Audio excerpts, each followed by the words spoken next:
રાત્રિના સમયે મંદિરમાં પડદા લગાવવામાં આવે છે। દરેક બાબત પાછળ નિયમ હોય છે અને દરેક નિયમ પાછળ કોઈક ને કોઈક કારણ। તો ચાલો જાણીએ મંદિરમાં રાત્રે શા માટે લગાવવામાં આવે છે પડદા, શું છે તેની પાછળનું કારણ। ધાર્મિક ગ્રંથોમાં જણાવવામાં આવ્યું છે કે નિયમિત રૂપથી ભગવાનની પૂજા કરવાના કેટલાક નિયમો હોય છે જેનું પાલન કરવું ખૂબ જ જરૂરી છે। જો તમે એ નિયમોનું પાલન કરો છો તો તમારી બધી પરેશાનીઓ દૂર થશે અને ખુશીઓનું આગમન થશે। ધાર્મિક માન્યતા અનુસાર રાત્રિના સમયે મંદિરમાં પડદો જરૂર લગાવવો જોઈએ। જે રીતે રાત્રે મનુષ્ય આરામ કરે છે એવી જ રીતે દેવી દેવતાઓ પણ આરામ કરે છે। જેમ આપણે બહારના લોકોની નજરથી બચવા, પોતાને બચાવવા માટે ઘરના દરવાજા અથવા પડદા રાખીએ છીએ, તેવી જ રીતે દેવી દેવતાઓને નજરથી બચાવવા માટે પડદા લગાવવામાં આવે છે। માનવામાં આવે છે કે તે આદરનું પ્રતીક છે। ધાર્મિક ગ્રંથો અનુસાર મંદિરમાં જતી વખતે આપણે ભગવાનને માન આપીને માથું ઢાંકીએ છીએ, તેવી જ રીતે ઘરમાં બનેલા મંદિરમાં પણ આપણે પૂજાના દરેક નિયમોનું પાલન કરીએ છીએ। ભગવાનની આરતી, તેનો પ્રસાદ અને તેમના આરામનું ધ્યાન રાખીએ છીએ। આ નિયમોનું પાલન કરવાથી ભગવાન પ્રત્યેની આપણી ભક્તિ અને તેના માટે આપણને જે આદર છે તે દર્શાવે છે। આ એ વાતનો પુરાવો છે કે આપણે પૂજાના તમામ નિયમોનું ખૂબ સારી રીતે પાલન કરીએ છીએ। જ્યારે સંધ્યા ટાઈમ થાય, દીવાબત્તી પૂજા કરીએ અને જ્યારે રાત્રે આપણે આરામ કરવા જઈએ એના પહેલાં ભગવાનને મંદિરનો દરવાજો અથવા જે પડદો હોય એને બંધ કરવો જોઈએ। કારણ કે ભગવાનની સેવા પણ એક આપણા પોતાના શરીરની જેવી રીતે સેવા કરીએ છીએ એવી રીતે આપણે ભગવાનની સેવા કરીએ છીએ।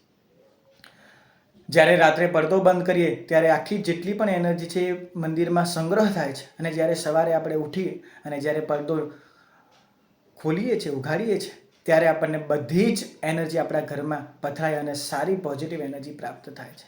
તો આજના મારા આ અહેવાલમાં બસ આટલું। ફરી મળીશું એક નવી જાણકારીની સાથે, પરંતુ આ વિડીયોને આપ ખાસ લાઈક કરજો અને શેર પણ કરજો। નમસ્કાર। રાત્રિના સમયે મંદિરમાં પડદા લગાવવામાં આવે છે।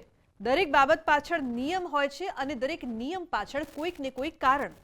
તો ચાલો જાણીએ મંદિરમાં રાત્રે શા માટે લગાવવામાં આવે છે પડદા, શું છે તેની પાછળનું કારણ।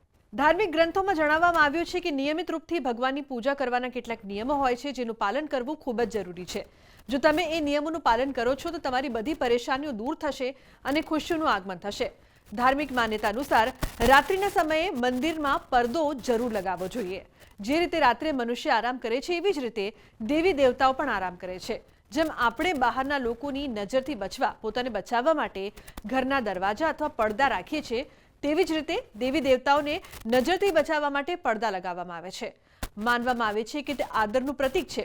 ધાર્મિક ગ્રંથો અનુસાર મંદિરમાં જતી વખતે આપણે ભગવાનને માન આપીને માથું ઢાંકીએ છીએ, તેવી જ રીતે ઘરમાં બનેલા મંદિરમાં પણ આપણે પૂજાના દરેક નિયમોનું પાલન કરીએ છીએ। ભગવાનની આરતી, તેનો પ્રસાદ અને તેમના આરામનું ધ્યાન રાખીએ છીએ। આ નિયમોનું પાલન કરવાથી ભગવાન પ્રત્યેની આપણી ભક્તિ અને તેના માટે આપણને જે આદર છે તે દર્શાવે છે। આ એ વાતનો પુરાવો છે કે આપણે પૂજાના તમામ નિયમોનું ખૂબ સારી રીતે પાલન કરીએ છીએ। જ્યારે સંધ્યા ટાઈમ થાય, દીવાબત્તી પૂજા કરીએ અને જ્યારે રાત્રે આપણે આરામ કરવા જઈએ એના પહેલાં ભગવાનને મંદિરનો દરવાજો અથવા જે પડદો હોય એને બંધ કરવો જોઈએ। કારણ કે ભગવાનની સેવા પણ એક આપણા પોતાના શરીરની જેવી રીતે સેવા કરીએ છીએ એવી રીતે આપણે ભગવાનની સેવા કરીએ છીએ। જ્યારે રાત્રે પડદો બંધ કરીએ ત્યારે આખી જેટલી પણ એનર્જી છે એ મંદિરમાં સંગ્રહ થાય છે અને જ્યારે સવારે આપણે ઉઠીએ અને જ્યારે પડદો ખોલીએ છીએ, ઉઘાડીએ છીએ, ત્યારે આપણને બધી જ એનર્જી આપણા ઘરમાં પથરાય અને સારી પોઝિટિવ એનર્જી પ્રાપ્ત થાય છે। તો આજના મારા આ અહેવાલમાં બસ આટલું। ફરી મળીશું એક નવી જાણકારીની સાથે, પરંતુ આ વિડીયોને આપ ખાસ લાઈક કરજો અને શેર પણ કરજો। નમસ્કાર।